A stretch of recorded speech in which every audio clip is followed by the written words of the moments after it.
Welcome to प्रेरणा बोधे। हमारे YouTube channel में आप सभी का हार्दिक स्वागत है।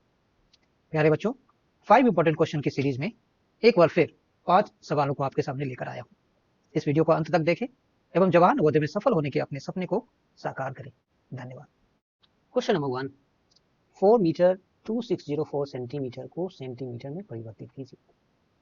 तो देखिए बेसिकली क्या है, हमको 4 मीटर को ही चेंज करना है। 2604 सेंटीमीटर तो ऑलरेडी सेंटीमीटर में है, राइट। केवल इसको चेंज करेंगे या फिर 2604 सेंटीमीटर में ऐड कर देंगे। तो हमको मालूम है कि 1 मीटर में कितने सेंटीमीटर होते हैं, 100 सेंटीमीटर होते हैं। तो 4 मीटर में एक नियम क्या बोलता है, गुना हो जाएगा, 4 गुना हो जाएगा, राइट। तो ये हो गया 400 सेंटीमीटर और हमको 2604 में जोड़ देना है 400 को। क्या हो जाएगा 4003 सेंटीमीटर। आंसर हो गया 3004 centimetre. Option number C. Question number 2 है, दो संख्याओं का लघुत्तम समापवर्त्य और महत्तम समापवर्तक क्रमशः 48 और 4 है। यदि उनमें से एक संख्या 12 है तो दूसरी संख्या क्या है, ज्ञात कीजिए।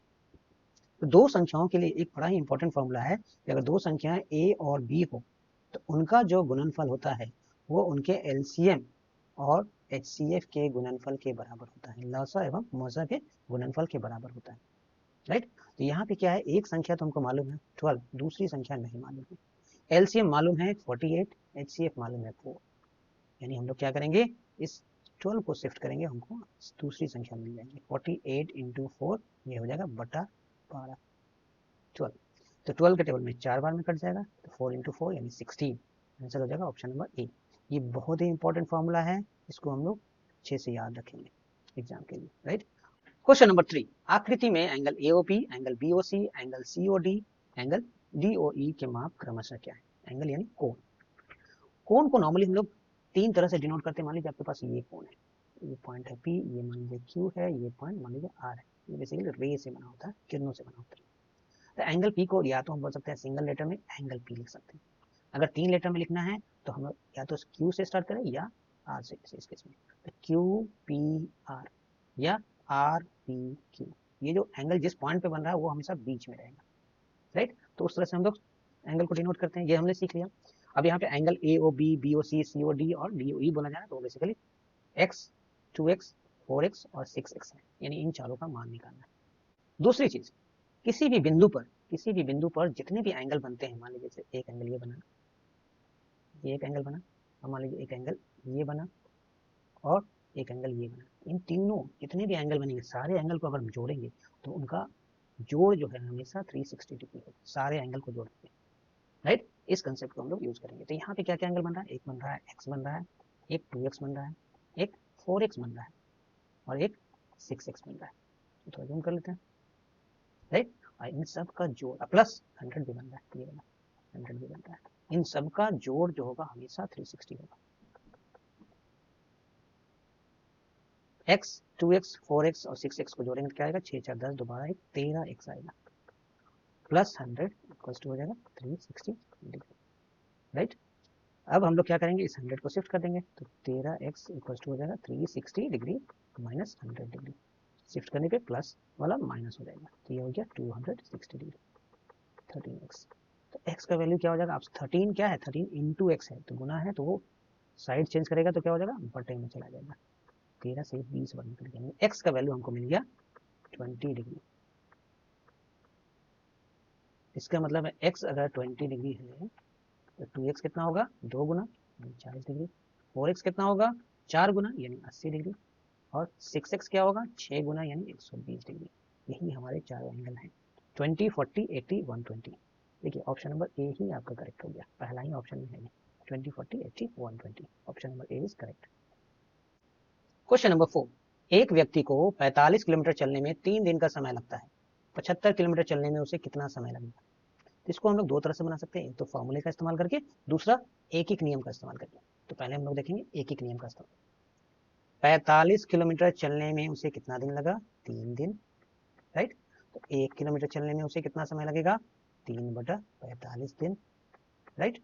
तो हमको 75 किलोमीटर चलना है, कितना समय लगेगा, गुना हो जाएगा, 15 या 45, 15 बचे 75, 3 3 कट गया, यानी 5 दिन हो गया हमारा आंसर, ऑप्शन नंबर सी। तो एक एक नियम एक बहुत अच्छा टूल है, इसका इस्तेमाल करके आप कई तरह के क्वेश्चंस को आसानी से बना सकते हैं। अब हम लोग फॉर्मूले का इस्तेमाल करके इस क्वेश्चन को बनाएंगे। फॉर्मूले का इस्तेमाल जब करेंगे तो हम लोग सबसे पहले निकालेंगे चाल क्या है, उसकी स्पीड क्या है, गति क्या है। गति क्या होती है? दूरी बटा समय। दूरी पहले क्या है? 45 किलोमीटर, समय लगा 3 दिन, दिन ही रहने देंगे, यानी 15 किलोमीटर पर डे, ये स्पीड होगा उसका, पर डे याद रखना है, घंटा नहीं, आवर्स नहीं। तो उसको कितना समय लगा? 75 किलोमीटर के लिए। तो समय का फॉर्मूला क्या होगा? देखिए यहाँ से ही आप सोचे, समय को इधर ले जाएंगे और गति को नीचे ले आएंगे, तो क्या हो जाएगा? समय का फॉर्मूला हो जाएगा दूरी बटा गति। ये 4, दूरी कितना है इस पास? 75 किलोमीटर है, गति कितना है? 15 किलोमीटर पर डे है, किलोमीटर पर डे है ये किलोमीटर है। देखिए ये किलोमीटर चल जाएगा, कैंसिल हो जाएगा और ये डे ऊपर चला जाएगा। 15 से 5 बार में, यानी 5 दिन, राइट। तो फॉर्मूले से भी आप बना सकते हैं, लेकिन एक एक नियम से, कोई फॉर्मूले की जरूरत नहीं है, choice is yours. Question number 5, 2.85 घन मीटर की क्षमता वाले तेल के मटके से 300 मिलीलीटर क्षमता वाले कितनी बोतल भरी जा सकते हैं? मान लीजिए x बोतल भरी जा सकते हैं, तो एक बोतल की क्षमता है 300 मिलीलीटर, तो x बोतल की इतनी हो जाएगी और ये होगा 2.85 घन मीटर के बराबर। अब दोनों का यूनिट तो अलग अलग है और इसमें बड़ा यूनिट है घन मीटर, तो घन मीटर को मिलीलीटर में कन्वर्ट करना होगा। हमेशा बड़े यूनिट को छोटे यूनिट में कन्वर्ट करते हैं। अब एक घन मीटर में कितना मिलीलीटर, उसको समझने के लिए, घरों में जो पानी की टंकी होती है उसका जो क्षमता होता है वो होता है 1000 लीटर, राइट, और ये होता है 1 घन मीटर के बराबर। तो ये तो बहुत आसानी से आपको याद हो जाएगा कि 1 घन मीटर में 1000 लीटर होता है, और 1000 लीटर का मतलब होगा 1000, 1 लीटर में 1000 मिलीलीटर होता है, तो ऐसा लिख सकते हैं, यानी 3 3 6 जीरो लग जाएगा, इतना मिलीलीटर होगा।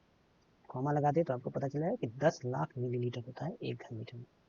तो अब हमारा क्वेश्चन बन जाएगा 300 millilitre into x equal to 2.85 into ये जो वैल्यू आया 10 लाख क्या मिलीलीटर, मिलीलीटर कैंसिल हो गया, और x का वैल्यू क्या आ जाएगा? 2.85 को हम इसमें से 100 से मल्टीप्लाई कर देते हैं, तो क्या हो जाएगा? 285, और बचेगा क्या?